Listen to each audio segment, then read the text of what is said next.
Okay, this next sheet's from Kathryn, Hanna, Erin, Rorchelle, Georgina and Claire. So, question number 1. How does he think the problem could be solved?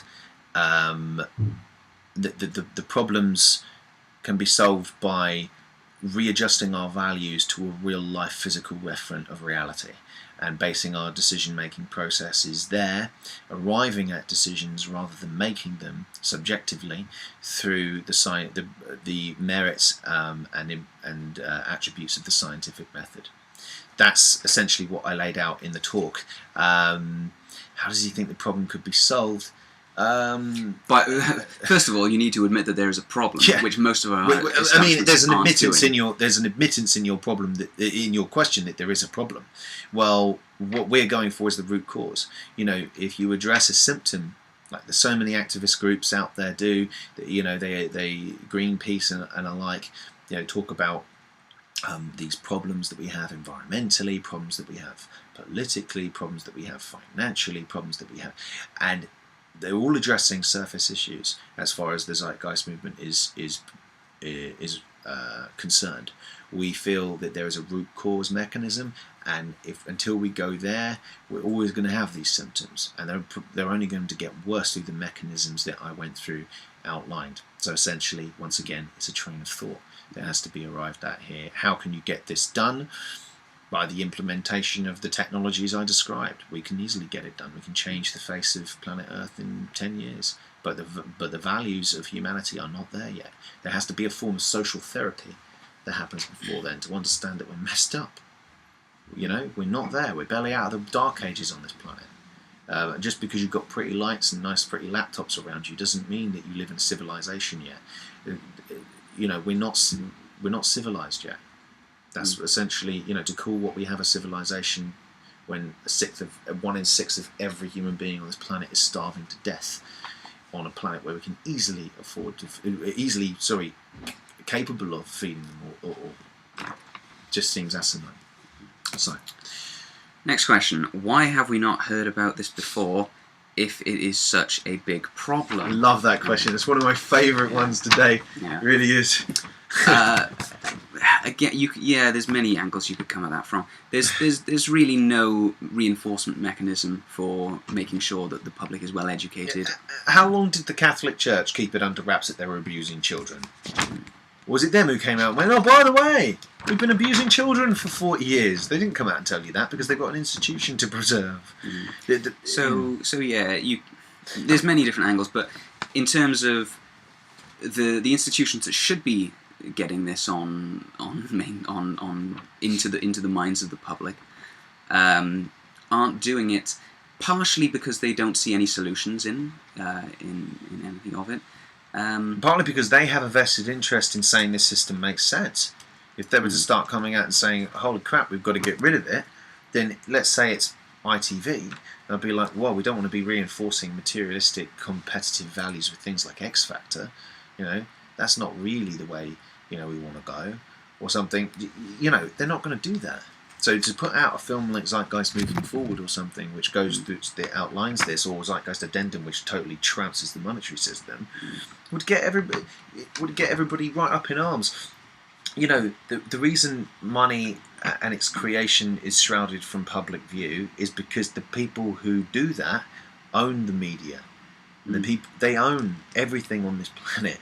The monopoly is an outcome of the system we have in place, where you're incentivized to, if you're competing against someone else, is the urge to sort of collaborate and make a conglomerate and expand and take and suck up all the competition is essentially what this system has done, which is why you've got massive corporations on this planet. Okay, what sort of government would we have for this to work? A world government? Would scientists run the world? And how would language barriers be overcome? Okay, well...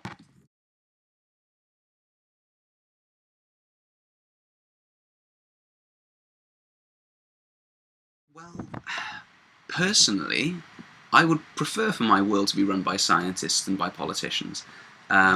That's a personal preference. It depends how the scientists are orientated. If they're orientated to actually solving objectively and meeting human needs, solving problems and objectively meeting human needs. Scientists are given a problem. Okay, this is how they work. That problem can either be, how can we exterminate a whole nation with just a few nuclear bombs? Or it could be, how can we light up a whole nation with clean, free and renewable energy sources that are abundant? It depends what problem you give the scientist, doesn't it? You know, it's not science that's bad. It's a tool like any other. It depends on how you use it. So, in a sense, it's not a science takeover or a machine takeover. In a sense, it's a takeover of a new physically referented decision-making process applied to human and planetary well-being. In terms of the government would be a group of technical teams of people who come together in the areas of their expertise, brought about through their own intrinsic love of learning in that particular field, to create collaborative enterprises, to come up with new ideas for new projects that can actually increase our efficiency, increase our sustainability, and increase our well-being for our human family on this planet. I personally can't think of any better sort of ideology or coming together of people,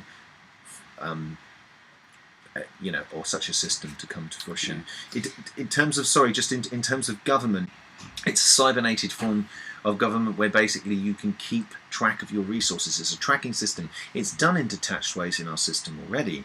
You know, if Sainsbury's are running out of milk, it's an automated process that they go, right, running out of milk, go and get this from here. It's already, the supply chain is already in effect. It's just a case of scaling it up.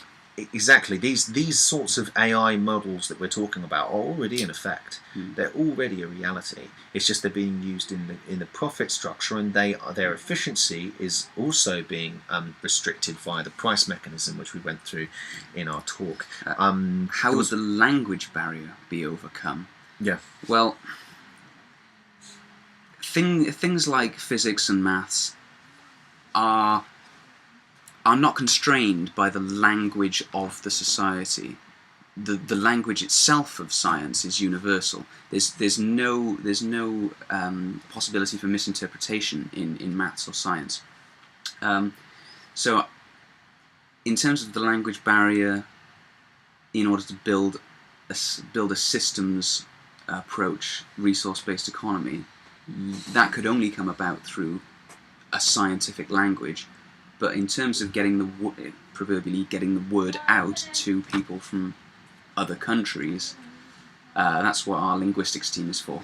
We have a translation team in the Zeitgeist Movement that works on getting our materials translated into the variety of different languages that span this planet, so that people can start to understand this. As we said in our talk, there's 72 different countries now involved in the Zeitgeist Movement worldwide, with many sub-chapters in those countries of people going out into their local communities to spread this train of thought.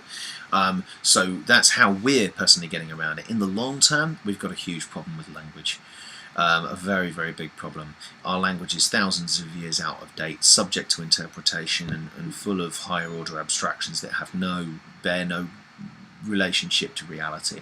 There's conflict built into it, misunderstanding, misinterpretation. There's all sorts of problems with meaningful communication on this planet. There are interesting alternatives such as Lojban and Esperanza, but basically we would need a language by which to communicate. The best one we have now is science. In terms of bridge building, you get given your blueprints, you get given your measurements. That isn't open, subject to interpretation. That's a measurement. Whereas things like the Bible are interpreted it's interpreted 150 different ways because it's open to interpretation by the definition of the fact you're using a subject to interpretation language. So we have got a huge problem with language, which I didn't get time to go into in the presentation, but if you want to find out more about that, read a book called The Tyranny of Words by Stuart Chase, and look at anything on semantics. Or look at Jacques Fresco talk about language and communication. Cool. And then a final suggestion, which is people get free stuff if they work, so no money needed. Okay, interesting. What kind of free stuff would they be getting? I can't help but feel personally that it's just a substitution method. You take the money out, you put something else in, a good or a service that person may want. That's just the new currency then. I don't know. I think maybe your question, I could be wrong because it's worded a little abstractly, but is the idea that people get free stuff if they work. So is that a statement? Because it's sort of saying if they work for the system, that's what gets them the free stuff by their contribution to it. So no money needed. If that's the case, then well, yes, that's basically how it works. Is that learn and contribute, and you and everyone else shall receive. And that's something that I'm sure people would want to do in a system that's actually got a one-to-one correlation to meeting human needs rather than meeting human greed. But in terms of what people may not work if they got a load of free stuff, that might be what you mean by it as well. People would be more inclined to follow what actually that genuinely motivates them, which invariably means they'll work a hell of a lot harder at it. With a hell of a lot more passion, a hell of a lot more for instance, me and Christian were recording this tonight. We both had things that we had to do tonight, right? This is a perfect example. We came to your school for free, because we wanted to talk about this. We're going to come back and do an exhibition for free, and tonight we both had engagements and friends that we were supposed to meet, and we thought if we're going to do these videos, we need to get them done tonight so we can put them online so that people can look at them over the over next week whilst it's all still fresh in their mind. So let's cancel it. So we've cancelled it. Why are we doing that? We're not doing it for the money. So, and that's essentially what people have got to do. And we need to remove this before it removes us. Basically, it's that simple. So thanks very much for listening to this video, guys. If you want to check out any of these questions in more detail, if we didn't manage to answer them well enough for you, then please go to the zeitgeistmovement.com or thevenusproject.com to check it out in more detail. Cheers.